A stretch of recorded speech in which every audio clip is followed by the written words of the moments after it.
a very interesting number theory problem that is very prominent in UG type exams. So they are saying there are digits A and B 0 to 9 and a two digit number is called a special prime if both AB and BA are prime. Both numbers should be prime. Prime के around खिला रहे हैं बच्चों, तो मुझे निकालना है how many special primes are there. So one example 1331. These are both the special primes. So this is one example I have given you.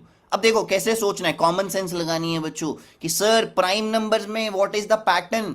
Sir all the prime numbers are in general odd, है ना. In general odd होते हैं except two. But sir if I take any number as two, तो sir A2 ऐसा कुछ भी आ गया तो the number will become overall even and it will not be prime.